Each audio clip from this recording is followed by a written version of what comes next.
Así lo dice Lamón. Don Federico Lamón. Sonido viral. Así lo dice Lamón. Don Federico Lamón.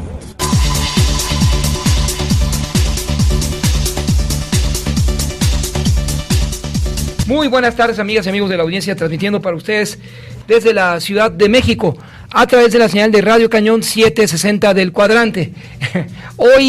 Hoy es el quinto informe de labores del presidente 79 de México, Andrés Manuel López Obrador.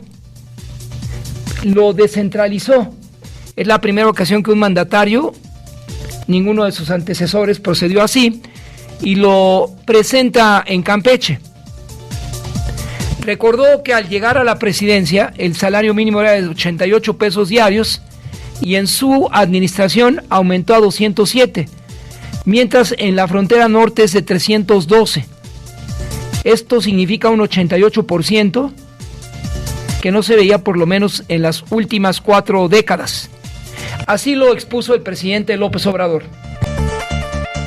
Cuando llegamos a la presidencia, el salario mínimo era de 88 pesos al día, ahora es de 207, y en la frontera norte es de 312 pesos diarios. Es decir, un aumento en términos reales del 88%, algo que no se veía en los últimos 40 años. Lo comentó el mandatario. Afirmó que va por la reforma al Poder Judicial para limpiarlo de complicidades, conflicto de interés, convivencias inconfesables, corrupción y derroche. Contundente el Ejecutivo Federal versus el Poder Judicial. Así lo expuso. Voy a proponer una iniciativa de reforma constitucional para limpiar al Poder Judicial de complicidades, conflictos de interés, convivencias inconfesables, corrupción y derroche de recursos. Es indispensable y urgente que los jueces, magistrados y ministros sean electos de manera directa por el pueblo. Sí, ahora, la tarea del Ejecutivo Federal es que él no proponga a los titulares y que sean los colegios de abogados los que limpien el proceso. Así, manos fuera, el Poder Legislativo tendrá que votar, pero no el Poder Ejecutivo Federal. Y sería, me parece, una iniciativa importante del Ejecutivo si éste acepta que los colegios de abogados que vaya en México sobran. Solamente en la Facultad de Derecho de la UNAM, audiencia, hay 25,000 estudiantes. Para el actual periodo se inscribieron 1,700. Pero son en su conjunto 25,000 los que buscarán desde luego participar en despachos privados, en los poderes legislativo, ejecutivo y judicial. Y en el caso del judicial, caramba, sería la mejor oportunidad para que magistrados, jueces de distrito, consejeros de la judicatura y la parte más alta, que es el Poder Judicial, fueran mexicanos incólumes a la corrupción los que asuman esa tarea. Si es así, el Ejecutivo no tendrá ningún obstáculo para que el Congreso, este Congreso actual, que a partir de hoy inicia su tercer y último periodo ordinario, pues así se manifieste. Y vaya que en ese sentido al Ejecutivo le asiste la razón. Con relación a los temas de salud, afirmó, el IMSS Bienestar ya funciona en 18 estados, cuenta con un abasto de medicinas al 97%, beneficiará a más de 50 millones de personas. Se tendrá una farmacia en la Ciudad de México con todos los medicamentos del mundo. Escuchen la voz del presidente. Decirles que en 2-3 meses más vamos a tener una farmacia en la Ciudad de México donde van a tener todos los medicamentos, todos, no va a faltar uno, todos los medicamentos que haya en el mundo. Se hará a través de Naciones Unidas porque el presidente en algún momento anunció la interlocución de este órgano. Juan Ramón de la Fuente aún es el representante de México ante ONU y veremos hasta dónde alcanza esta gestión del delegado de México ante ONU. Y resaltó que la estrategia de seguridad pública es un éxito. Sus palabras. En materia de seguridad pública está funcionando bien nuestra estrategia de atender las causas de la violencia, aplicando el principio de que la paz es fruto de la justicia. Los delitos del fuero federal se han reducido en 24%, el homicidio en 17%, el robo en 26%, el feminicidio en 29%, el robo de vehículo en 44% y el secuestro en 80%. 12:05. En el Senado se eligió a Ana Lilia Rivera como presidenta de la mesa directiva para el último año de la 65 legislatura. En breve mensaje resaltó su carrera política, orígenes tlaxcaltecas, así como sus responsabilidades en la mesa directiva. Uno viene a servirle a la patria. A nadie de ustedes, compañeras, compañeros, yo me acerqué a pedirle su voto poniendo por el frente a algún aspirante a la presidencia o a la coordinación de la Cuarta Transformación. A nadie, porque me queda claro la calidad moral que es la que me representa y les representa. Si alguien vino a hacer aquí grupo, qué pena, lo siento mucho. Yo estoy a las órdenes y al servicio de todas y todos ustedes, porque he aprendido en la vida que solo con calidad moral, uno puede mirar de frente a todas y a todas. 12:06. Palabras de la nueva presidenta de la mesa directiva de ascendencia tlaxcalteca. Platicó aquí, ojalá puedas encontrar la entrevista, colega, dado que les explico a Mejía, a la audiencia y al ingeniero. Ella está planteando restituir el juicio que la historia dictaminó frente a los tlaxcaltecas como traidores. Eso no es cierto. A los tlaxcaltecas frente a los aztecas. Los aztecas los mantuvieron sometidos durante 30 años a todo tipo de barbarie. Ya la escucharán más adelante. Y así lo dijo la diputada Marcela Guerra. Eligió a... No, ¿sí? ¿A Marcela Guerra? ¿Como presidenta de la mesa directiva? Entonces, a Marcela Guerra, como presidenta de la mesa directiva de la Cámara de Diputados, con 448 votos a favor, 4 en contra y 0 en abstenciones. Ella es diputada por Nuevo León, fue precandidata a la presidencia municipal de Monterrey y luego participó y perdió en el 2021. Ahora regresa por sus fueros y antes fue senadora de la República. Escuchamos a la nueva presidenta de la mesa directiva. Les expreso que esta presidencia invariablemente actuará con imparcialidad y el respeto a la pluralidad que la ley manda. Al dirigir las sesiones, velaré por el equilibrio entre las libertades de los legisladores y de los grupos parlamentarios y la eficacia en el cumplimiento de las funciones constitucionales de esta Cámara de Diputados. Agradezco siempre la confianza de quienes me propusieron para ocupar esta presidencia y desde luego el apoyo de los coordinadores de los grupos parlamentarios y de todo el Pleno en su conjunto. A las mujeres valientes, quienes desde distintas trincheras seguimos luchando por la paridad, mi mayor reconocimiento. Por ustedes, la integración del Estado mexicano es distinta por ser cada vez más paritaria. La diputada del PRI, nueva presidenta de la mesa directiva. Jorge Romero, quien es el nuevo presidente de la Junta de Coordinación Política, la JUCOPO, adelantó que se presentará un proyecto alterno de presupuesto junto al PRI y al PRD, donde coinciden que no se alteren los órganos autónomos. Esa es su visión. La virtual coordinadora del Frente Amplio por México, Xóchitl Gálvez, se reunió con la senadora Beatriz Paredes en la sede nacional del PRI. Platicaron durante 30 minutos diversos temas como el apoyo al campo, comunidades indígenas y democracia. Por unanimidad, el Pleno de la Suprema Corte de Justicia determinó transparentar la información sobre el número de vacunas contra el COVID-19 que alcanzaron su fecha de caducidad sin que pudieran ser distribuidas o aplicadas. Es la revancha de la Corte contra el Ejecutivo Federal, y lo que marca aquí lo contradictorio que es el Poder Judicial. Escuchen, el exdirector de Pemex, Lozoya Austin, logró que un juez ordenara suspender el proceso que se le inició por el caso de agronitrogenados, en razón de que se encuentra en marcha una reparación del daño que corre a cargo de quien fuera dueño de Altos Hornos de México, Alonso Ancira Elizondo. El primer tribunal colegiado del estado de Tamaulipas revocó el amparo que se le otorgó al exgobernador Francisco Javier García Cabeza de Vaca, con lo que se reactiva la orden de aprehensión en su contra.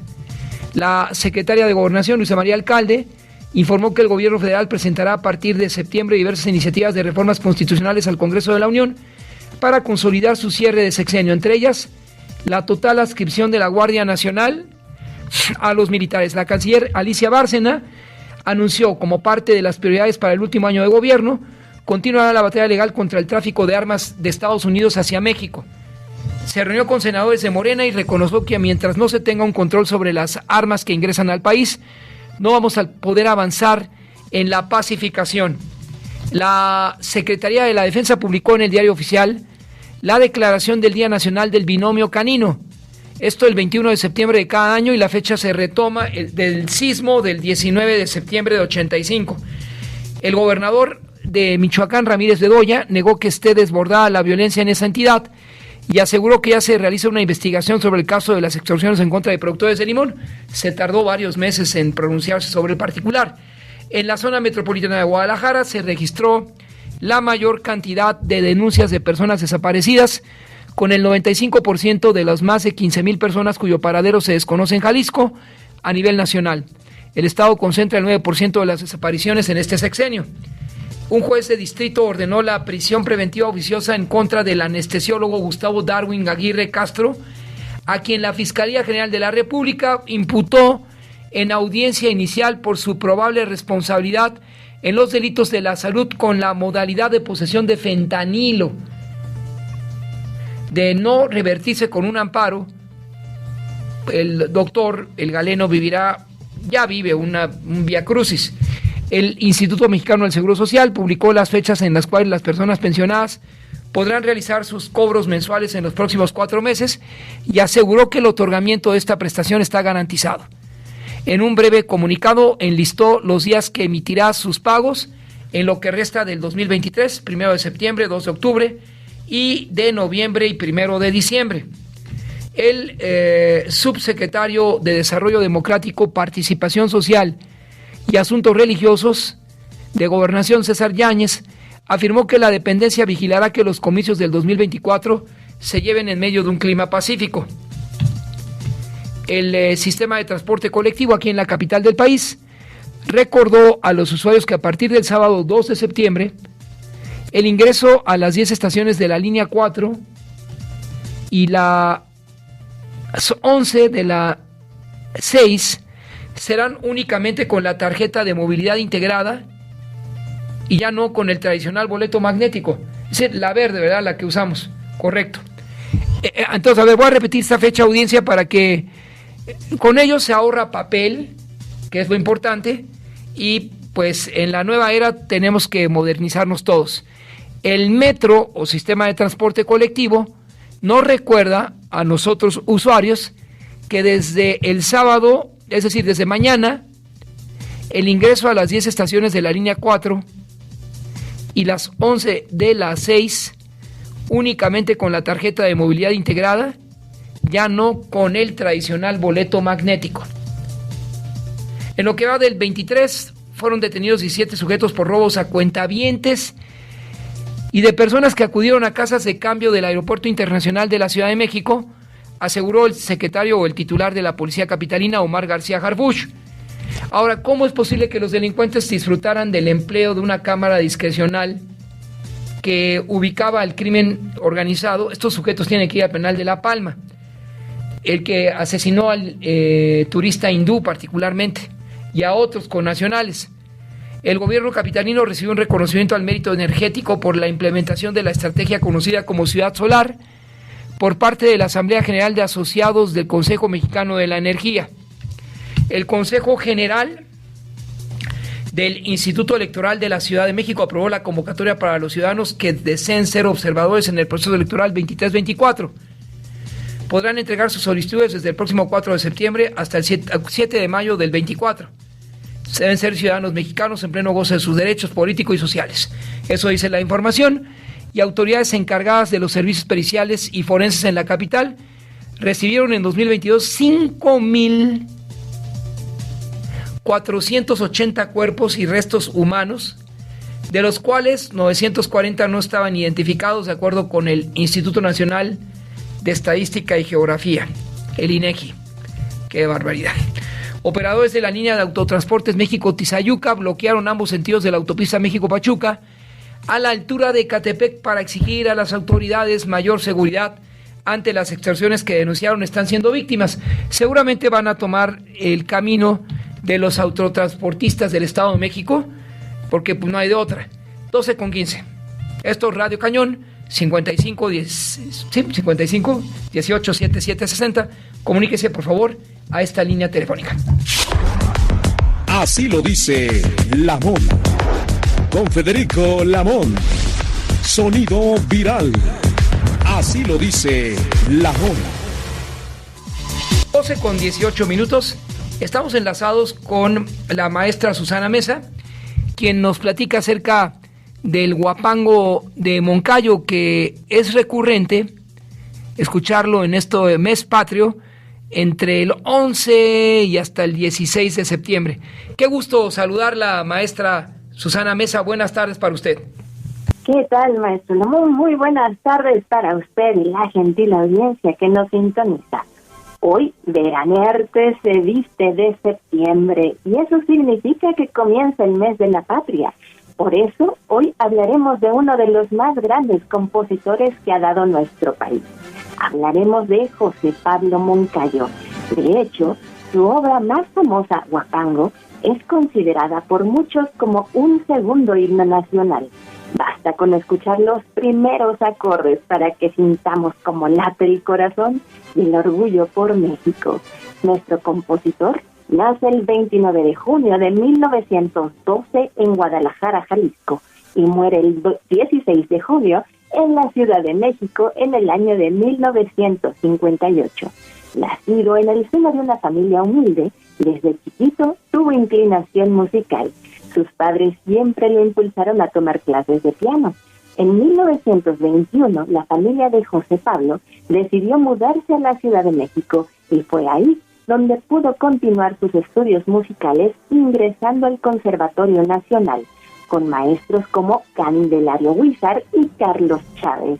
Años después, logrará ingresar a la Orquesta Sinfónica Nacional como percusionista, y es aquí cuando Moncayo empieza a componer obras con un espíritu muy mexicano. En 1935 formó su primer conjunto de música llamado El Grupo de los Cuatro, logrando éxito nacional y en Latinoamérica. Años después pudo asistir como invitado a un festival de música en Estados Unidos, logrando ganar una beca en el Instituto Berkshire. Una vez de regreso en México, José Pablo siguió componiendo y logró ser el director de la Orquesta Sinfónica Nacional. En 1941 estrena su obra más reconocida y que marcaría un antes y un después de la música nacional. Estamos hablando del Huapango. Esta obra está inspirada en sones veracruzanos e incluye motivos melódicos que podemos reconocer, como el balajú y el gavilancillo.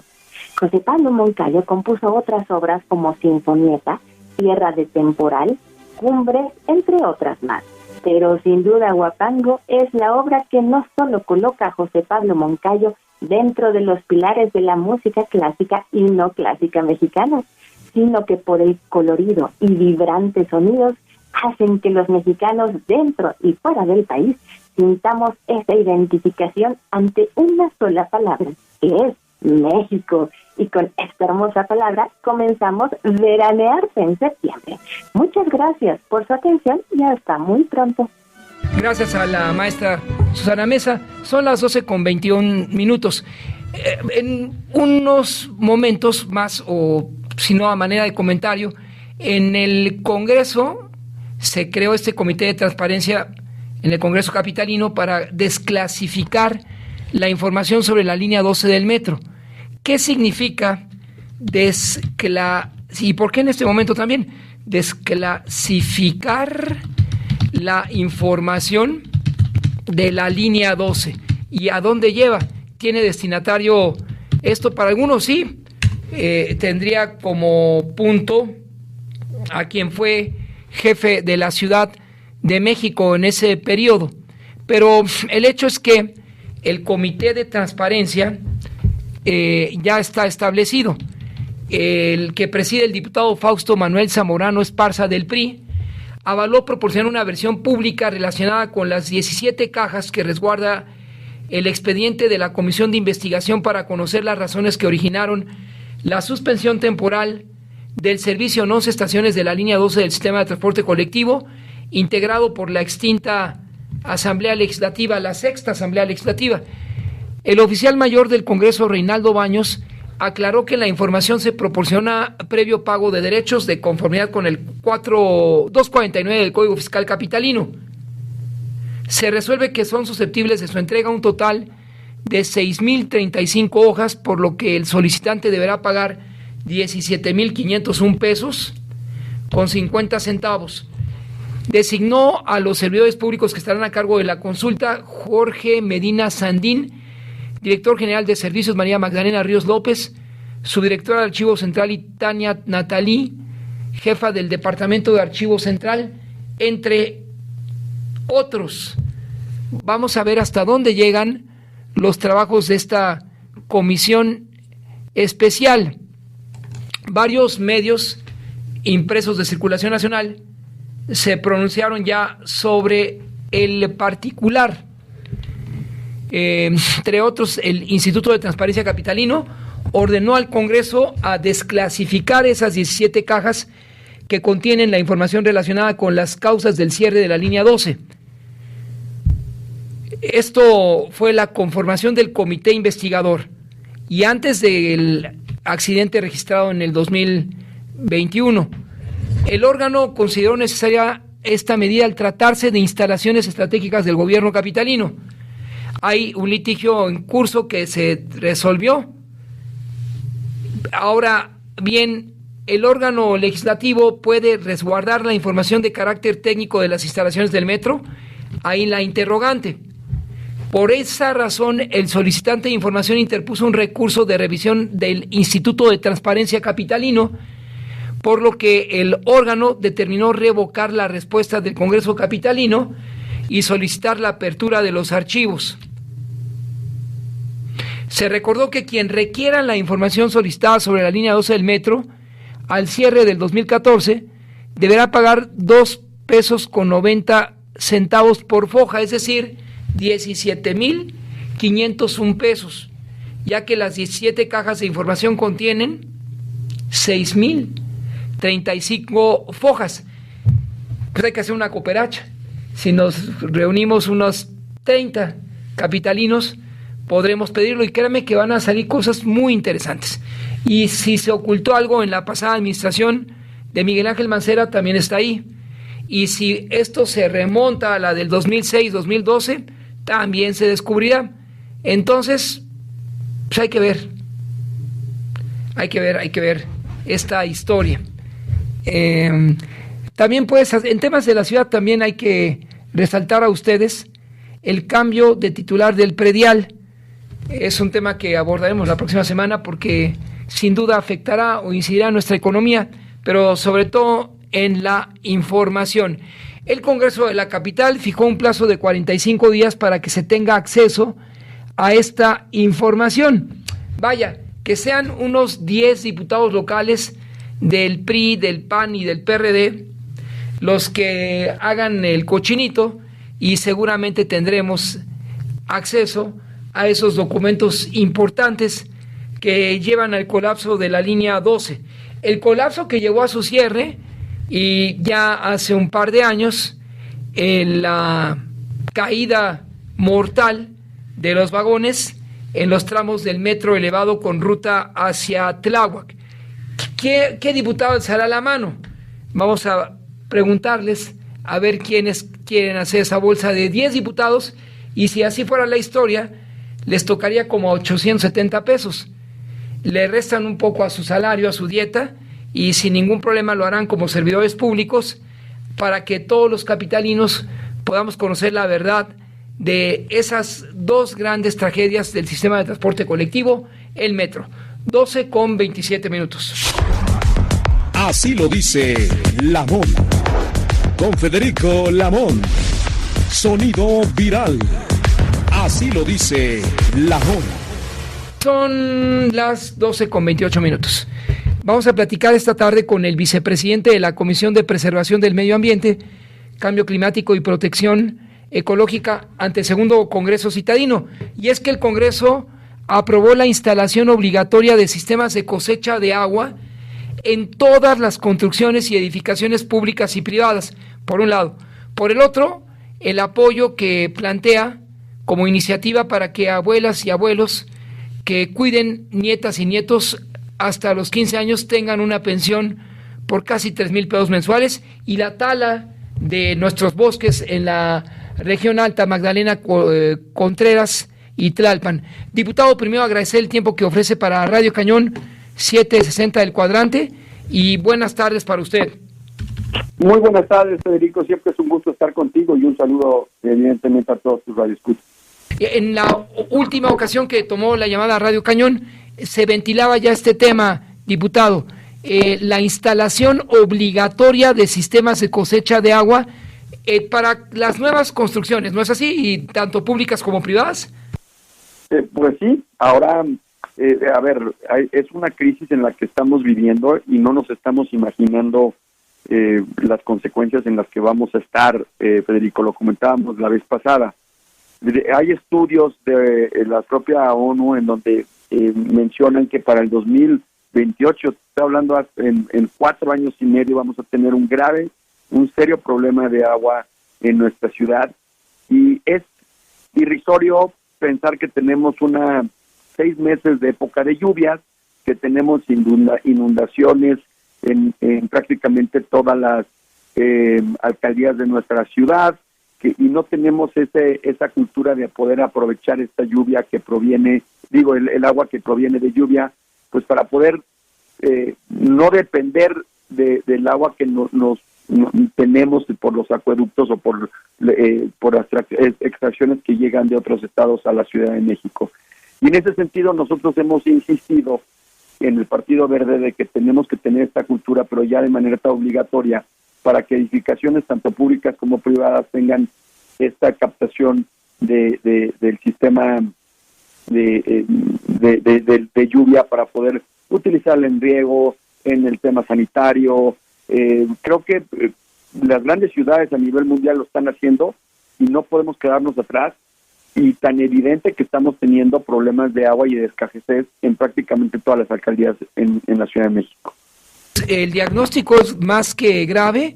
En el 2028, el órgano multilateral ONU y su programa, el NUMA, diagnostican esto, diputado, grave. Es decir, la Ciudad de México podría ser Ciudad del Cabo, Sudáfrica, 2012, en ese 2028, diputado.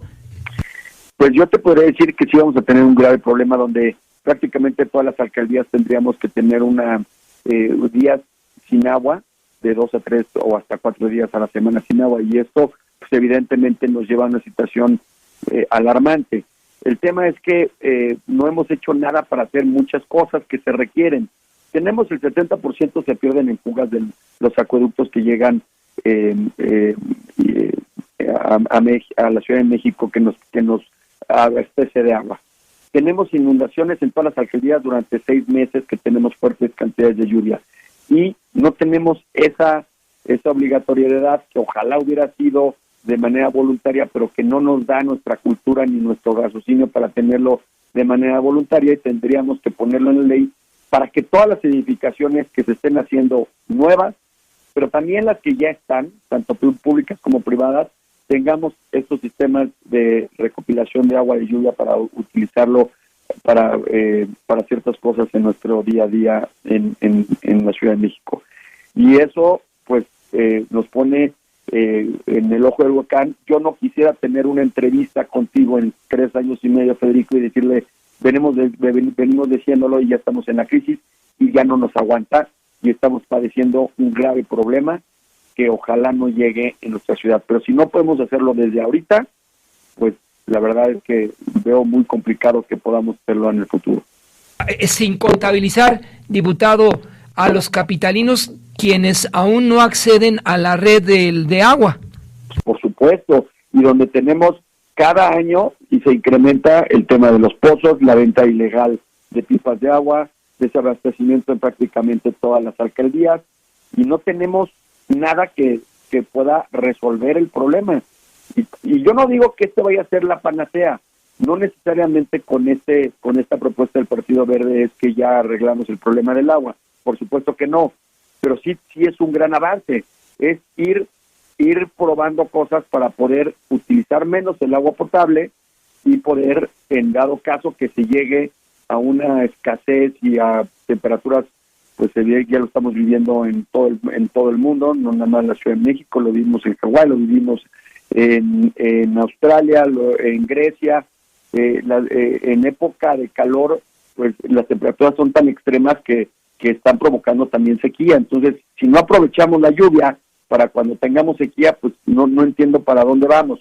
Y a la par, pues tenemos que ir arreglando el sistema de agua que está en nuestra ciudad, que tiene pues, el 70% de fugas, y evidentemente también una cultura de poder racionalizar el tema del agua en el consumo que tenemos diario. Ahora, si ya se cuenta con este diagnóstico, diputado, dada su cercanía con la UNAM o con la Universidad Autónoma Metropolitana, por ahí hay un investigador que conoce el tema como Roberto Constantino Toto, al frente de investigación en agua de la Universidad Autónoma Metropolitana. ¿Por qué no en esta iniciativa incluir también una solución y también con carácter vinculatorio o punitiva para que se establezca en la Ciudad de México una veda inmobiliaria? Diputado, ya no es posible aceptar la construcción de esos rascacielos ahí en Lomas, en Santa Fe, porque no hay agua, simplemente no hay agua. Y fíjese, diputado, fue parte de un diagnóstico que un exdirector de Conagua ofreció hace varios años aquí a Radio Cañón para conocer la magnitud pues del problema. A ver, lo que acabas de decir es totalmente cierto, evidentemente tenía que ser vinculatoria y punitiva, pero yo te lo puedo decir, es la factibilidad para cuando se hacen las construcciones, se tienen que hacer de varias dependencias. Evidentemente es la de el sistema de agua, el tema de movilidad, que depende de la Secretaría de Movilidad, está la de SEDUBI, está Medio Ambiente para que no tenga ningún problema. Pero no, yo tampoco entiendo cómo seguimos permitiendo estas construcciones cuando no está la factibilidad acorde a lo que estamos viviendo. No hay agua en la ciudad, seguimos dando la factibilidad para las construcciones de alta gama y no tenemos esta obligatoriedad para poder tener este tipo de proyectos de captación de lluvia. Entonces todo lo estamos haciendo al revés y lo estamos diciendo hoy y espero equivocarme, porque es una falta de desidia y de voluntad por parte lo digo con todo respeto a mis compañeros de Morena, evidentemente de otros grupos parlamentarios también, porque a una crisis tan evidente en la que estamos viviendo y vamos a llegar, no se hace nada legislativamente para poder darle este marco jurídico y ese carácter de obligatoriedad y eso que tú comentas muy bien de que se pueda castigar a quien lo esté haciendo, porque sin agua no podemos vivir.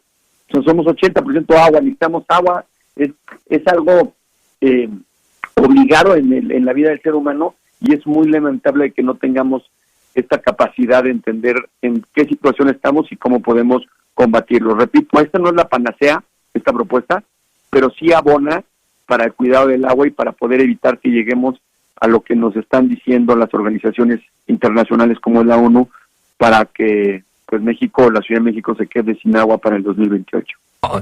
Ahora tiene usted la palabra, ojalá haya voluntad de los diferentes grupos parlamentarios, porque fíjese, diputado, leía y también escuché el programa radiofónico Aguacero, en el que el especialista plantea, creo que su iniciativa sería la primera en 450 años que no se ha cambiado en la capital y lo que era la nueva Tenochtitlan, la manera de gestionar el agua para esta capital, para nosotros quienes la consumimos.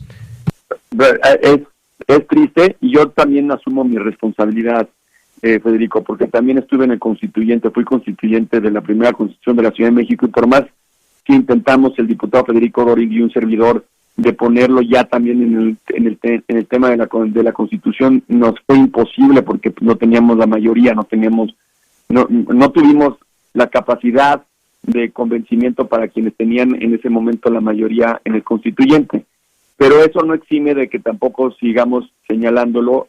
Esta es la tercera vez que presento esta iniciativa. Como tú sabes, cuando una iniciativa no pasa por todo el proceso legislativo, es decir, no sube a comisión, no se aprueba en comisión, se congela, y ya tienes que volverla a presentar en el siguiente periodo de legislativo, y lo hemos hecho así, pero parecería que algo está pasando que no lo están dando cuenta. Por ejemplo, y perdón que me cambie de tema, propusimos en el Partido Verde el poder retirar todo el cableado tan asqueroso que tenemos en la ciudad, asqueroso, y hay responsables, y sabemos quiénes son los responsables, y perdón que lo diga en tu espacio, pero son grandes empresarios que tienen todo el tema de telefonía y todo el tema digital y de todas las cableras. Sabemos quiénes son los responsables y no lo quitamos.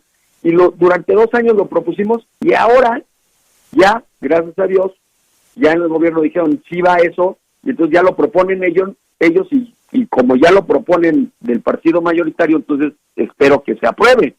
Pero es como, a mí no me importa quién se lleve la corona o el premio de la iniciativa mejor. Lo que tenemos que dar son resultados como responsables que somos del Poder Legislativo, y tenemos que ver más allá de los partidos políticos y las fracciones parlamentarias, y los egos de repente nos cegan, pero espero que que en la próxima legislatura y todavía en este año que nos toca, poder sensibilizar a mis compañeros para poder sacar cosas en beneficio de los ciudadanos y no nada más en beneficio de los partidos políticos o de las fracciones parlamentarias.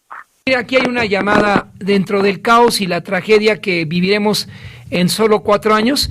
Le marcó la señora María de la alcaldía Milpa Alta y nos comenta, hay apoyo con tinacos de 1,000 litros que hoy con estas lluvias ya tenemos agua para lo más necesario. Por lo menos hay algo diferente a lo que usted conoce mejor que nosotros, diputado, y es información que nos envía la señora María de Milpa Alta. Pues sí, Milpa Alta yo lo conozco bien, lo he recorrido, igual que Tláhuac, son sitios con mucha problemática, donde todavía tenemos pozos, donde las comunidades se han hecho protectoras de los pozos que existen, porque lo que ha pasado es que las autoridades extraen el agua de estas alcaldías y se las llevan a otras alcaldías, y ellos también tienen un derecho y tienen una gran escasez, y te podría decir que son las alcaldías con más rezago de desarrollo económico y todo que tenemos en la ciudad. Es una pena, pero también hay políticas públicas que pueden servir, como la entrega de los tinacos a los que haces referencia, y que ayudan mucho, pero también este tema a la iniciativa que presentamos y a la que estamos platicando, de hacer estos espacios para poder captar agua, se tiene que hacer desde la casa más pequeña hasta la edificación más grande, y en gran medida eso va a ayudar a concientizarnos y va a ayudar a tratar de retrasar lo más posible el caos en la que vamos a estar por falta de agua en la Ciudad de México. Y déjeme llevarlo a otro tema finalmente, agradeciendo su disposición. Ya lo pondremos en contacto con este investigador de la Universidad Autónoma Metropolitana para que en el tiempo que resta su gestión como diputado ante el segundo Congreso Capitalino lo considere. Vale la pena, diputado. Pero quiero citarle a la audiencia que también usted subirá o ya propuso al Congreso Capitalino un apoyo económico para abuelas y abuelitos que tengan el cuidado de sus nietas y nietos hasta 15 años. ¿Esto es viable que se pueda aprobar, diputado? Siempre todo es viable cuando hay voluntad y hay una intención de ayuda. Mira, La propuesta que estamos dando es para dar 2.900 y tantos pesos bimestrales, porque hoy nos encontramos que muchos abuelitos y abuelas que no necesariamente son de la tercera edad, hay que decirlo, que evidentemente pues han tenido nietos más jóvenes y que están en el cuidado, puedan tener esta remuneración o este apoyo sin que esto los exima de algún otro apoyo que de la Ciudad de México. Eso es muy importante, es decir, es un apoyo, lo que estamos proponiendo, un apoyo adicional, y tenemos que entender que ellos son, me refiero a los abuelos, son pues el ejemplo de todo lo que entendemos como amor y como sabiduría y de apoyo a las familias.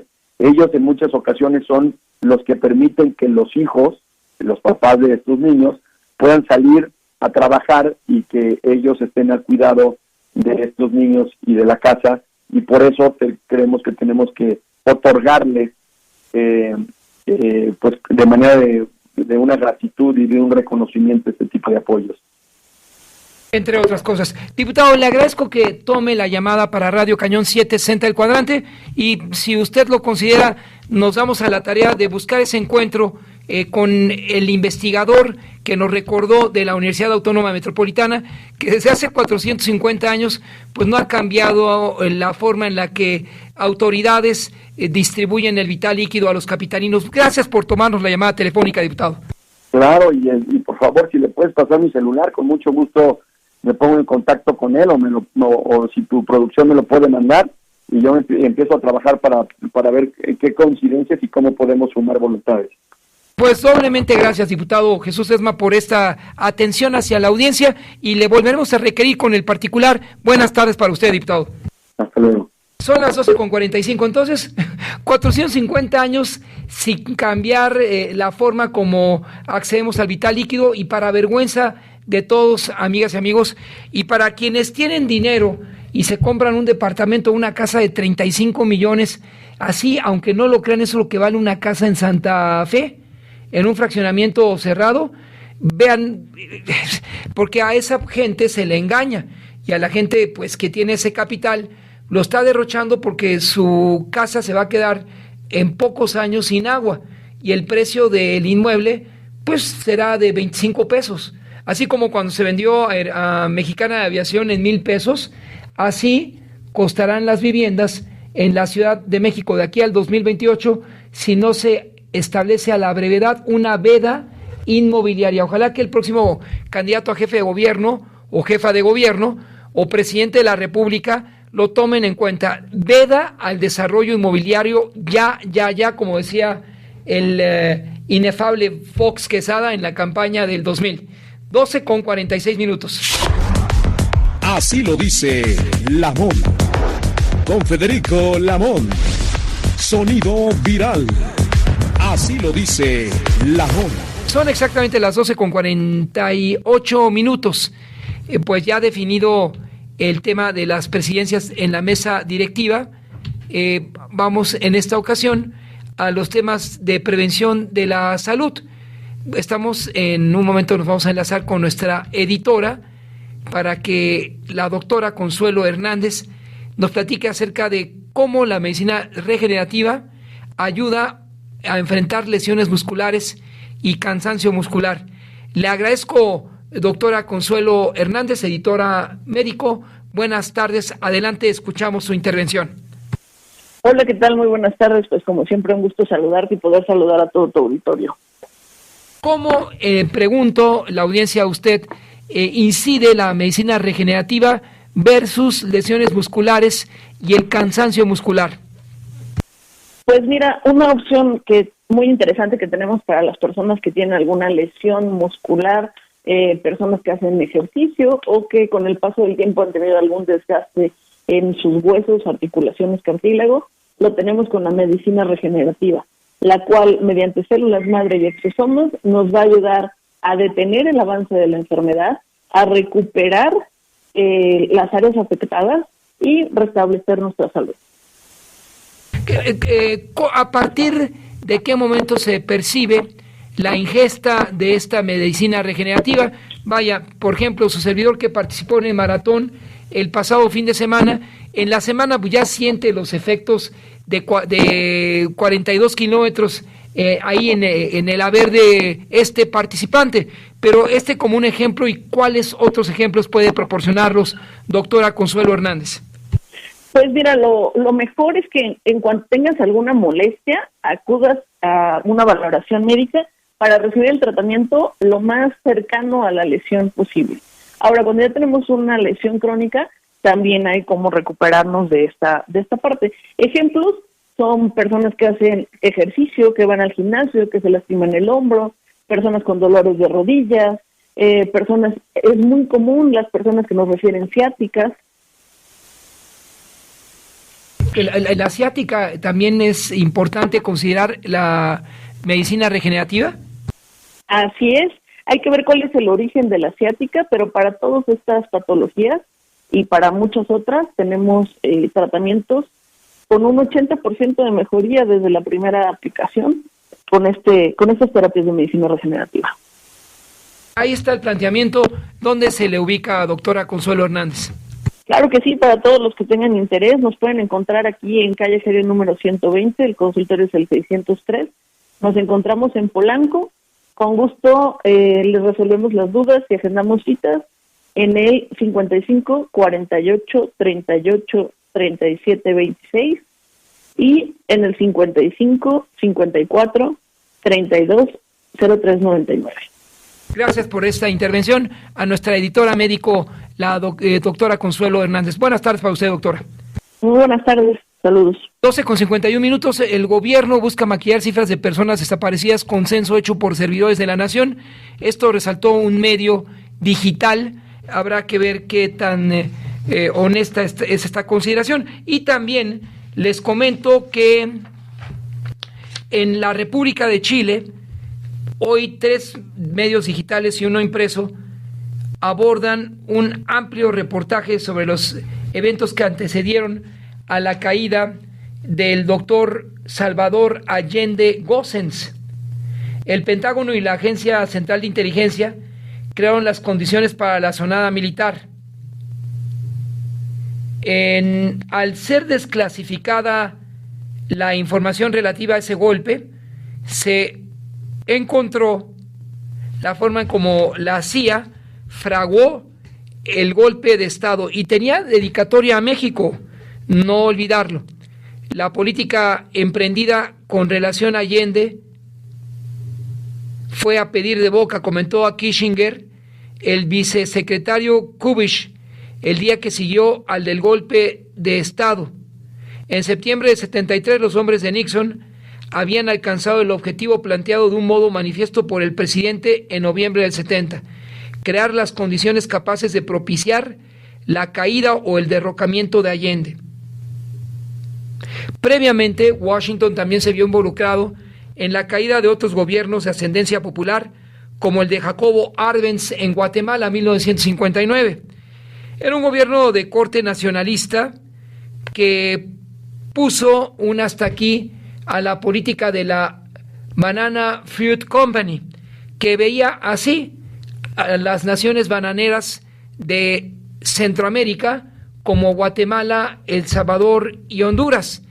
Frente a ello, Arbenz planteó una salida nacionalista, pero en Washington se le percibió, el presidente Eisenhower así lo planteó, como un punto donde el comunismo podría expandirse, incluso antes que Fidel Alejandro Castro Ruz ganara su revolución en el año de 1959 y con la caída del general Batista.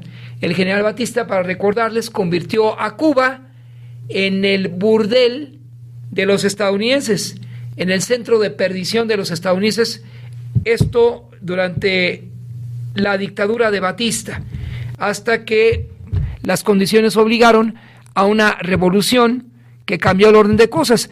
Al final, Fidel Castro no quería radicalizar su movimiento, pero ante el hostigamiento y bloqueo de Washington, el fracaso de Bahía de Cochinos en el 62, que no se consumó debido a que la guardia castrista estaba fijada en puntos estratégicos. Frente a ello, Castro se vio en la condición de radicalizar su revolución e incluso exportarla, no solo ahí, sino hasta África, y para muestra fue la participación de Castro en varios conflictos registrados allá. Pero en los 70, esto básicamente, y todavía en los 80, un general cubano que fue héroe de guerra, después de participar en esa gesta, tendré que googlear para recordar el nombre, fusilan al general cubano. Es muy importante que detengan este dato, amigas y amigos de la audiencia. Fusilan al general cubano que participó en los movimientos de liberación, en África. Vamos a ver si nos presenta la respuesta de Google. Si quiero, es muy importante que lo conozcan, porque esto también propició en Angola la intervención cubana. Esto se denominó la Operación Carlota, tuvo su mayor repercusión en Angola, y fue el general Ochoa. En la perspectiva de su servidor, Ochoa no era responsable de los delitos que se le imputaron, pero fue arrestado y sometido a armas. Esto fue en julio de 1989. El general Ochoa fue fusilado en La Habana por decisión del Tribunal Militar, junto con el coronel Antonio de la Guardia, el capitán Jorge Martínez Valdés y el mayor Amado Patrón Trujillo. Su ejecución fue anunciada horas después a través de la televisión cubana. ¿Quién fusiló a Ochoa? Ahí esto es un dato importantísimo. Ochoa en su momento concibió la gesta de Castro en la Sierra Maestra. Al final se distanciaron Ochoa y Castro, pero Ochoa tenía el pedigrí de héroe nacional. Pero vaya, todo esto está y nos lleva a hacer una recapitulación de los eventos que culminaron con la caída del doctor Salvador Allende Gossens y la manera como el presidente Nixon y el secretario de Estado Henry Kissinger maniobraron para deponer al gobierno de masas que inició una campaña de nacionalizaciones, sobre todo el sector eléctrico y en las minas, y ahí fue donde los estadounidenses dijeron, ya no, esto atenta contra nuestra seguridad, y de esta forma Kissinger se reunió antes del golpe con un enviado del general Augusto Pinochet Ugarte, quien, por cierto, amigas y amigos de la audiencia, ya para concluir este programa, permitió a través de su hija, que era la responsable de el yerno de Pinochet, se encontraba allá en los Andes. Me parece que en la frontera, vamos a ver si esto es cierto, en Rosario, en el departamento de Rosario, entre Chile y Argentina, ingresó Amado Carrillo Fuentes esta es otra versión del por qué algunos aseguran que Amado Carrillo vive realmente. Amado Carrillo vivió unos años en el Cono Sur, en Paraguay y Chile, compró varias propiedades, después apareció el cadáver que la Procuraduría General de la República identificó como el de Amado Carrillo, pero un registro en Chile, particularmente en Rosario, Argentina, mostró que el yerno del general Augusto Pinochet Ugarte fue quien logró facilitar el ingreso del capo hacia el territorio de Argentina procedente de Chile. Ese es otro tema, pero hoy Chile, y lo será la próxima semana, y en los próximos 10 días, es blanco de la atención mundial. Allá visitará el presidente López Obrador y otros jefes de Estado para apoyar el mensaje principal de Boric, quien es un presidente emanado de las izquierdas, y enviar también otro a la tentativa golpista. 12:59. Gracias, colega Mejía. En la coordinación, gracias, ingeniero, por tu apoyo y respaldo en esta transmisión. Sigan en la programación de Radio Cañón 760. Buenas tardes.